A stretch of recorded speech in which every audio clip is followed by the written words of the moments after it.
एक दलित महिला एसडीएम की मध्य प्रदेश पुलिस ने कपड़े फाड़े, बाल पकड़कर घसीटा। जानिए पूरी कहानी।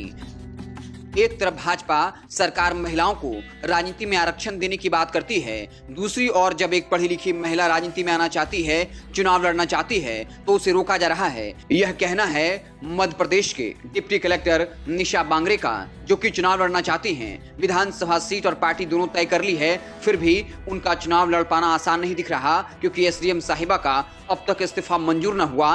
3 महीने पहले दिए इस्तीफे को अब तक राज्य सरकार की मंजूरी नहीं मिली। राज्य सरकार सिविल सर्विस रूल की अवहेलना कर रही है। निशा के इस्तीफा को मंजूर न करने के पीछे की वजह उनके द्वारा चयन की गई राजनीतिक पार्टी बताई जा रही है। दरअसल एसडीएम ने चुनाव लड़ने के लिए भाजपा की सबसे बड़ी राजनीतिक दुश्मन कांग्रेस को चुना है, और यही वजह है कि निशा कहती हैं यदि वह कांग्रेस के बदले भाजपा को चुनी होती तो उनका इस्तीफा एक दिन में मंजूर हो गया होता।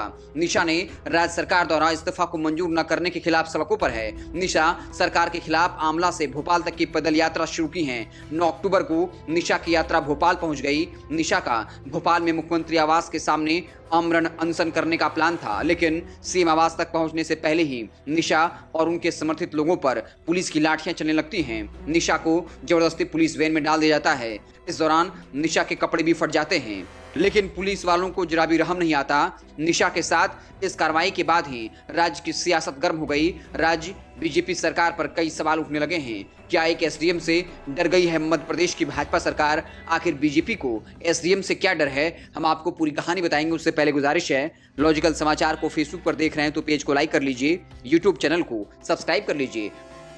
पूर्व एसडीएम को मध्य प्रदेश की पुलिस ने लिया हिरासत में। मध्य प्रदेश समेत 5 राज्यों की विधानसभा चुनावों के तारीखों की घोषणा हो चुकी है, लेकिन डिप्टी कलेक्टर निशा बांगरे चुनाव लड़ पाएंगी या नहीं, इस पर संशय बना हुआ है। डिप्टी कलेक्टर निशा बांगरे आमला विधानसभा सीट से चुनाव लड़ना चाहती हैं, लेकिन सरकार उनका इस्तीफा स्वीकार नहीं कर रही। ऐसे में निशा ने न्याय यात्रा निकाली है, जो सोमवार को भोपाल पहुंची थी। इसी दरमियान 9 अक्टूबर को यहां उनके समर्थकों और पुलिस में झड़प हो गई। इस झड़प में निशा के कपड़े भी फाड़े गए और मध्य प्रदेश पुलिस ने निशा को हिरासत में भी ले लिया। इस पूरी घटना का वीडियो और फोटो वायरल हो रहा है। इसमें साफ साफ दिखा जा रहा है पुलिस किस तरीके से निशा को पुलिस वैन में धकेल रही है, जिस दौरान निशा के कपड़े भी फट गए।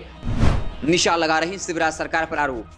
निशा का आरोप है शिवराज सरकार उनके साथ अन्याय कर रही है। 3 महीने से अधिक समय बीत जाने के बाद भी उनका इस्तीफा स्वीकार नहीं किया जा रहा।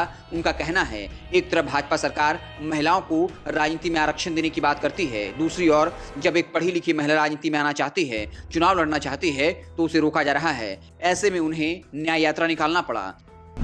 निशा और उनके साथियों को मिल रही धमकियां। डिप्टी कलेक्टर निशा बांगरे ने बताया था उनके साथियों को न्याय यात्रा बंद करने की धमकी दी जा रही है। निशा बांगरे ने मीडिया से चर्चा में बताया था उनके साथियों से कहा जा रहा है इस यात्रा को बंद कर दीजिए, नहीं तो पता क्या राजनीति में कब आपके ऊपर, आपके किसी साथी के ऊपर गोली चल जाए या कोई ट्रक डंपर आपको कुचल दे, आपको पता भी नहीं चलेगा। निशा ने 27 जून को दिया था त्यागपत्र।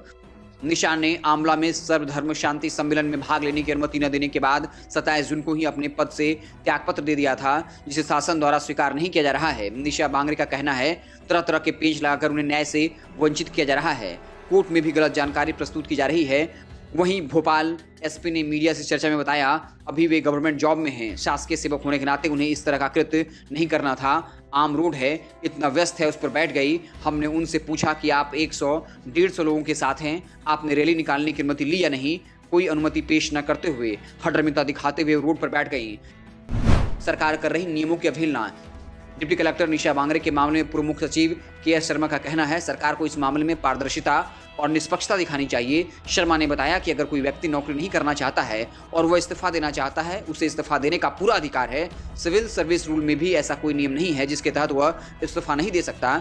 जब तक कि उसने कोई बॉन्ड नहीं भरा हो, वह कभी भी इस्तीफा दे सकता है। सरकार इस्तीफा स्वीकार नहीं कर रही, इसके पीछे क्या कारण हो सकता है? सरकार को एक निश्चित समय में स्पष्ट करना चाहिए। सर्विस करना ना करना ये चॉइस की बात है।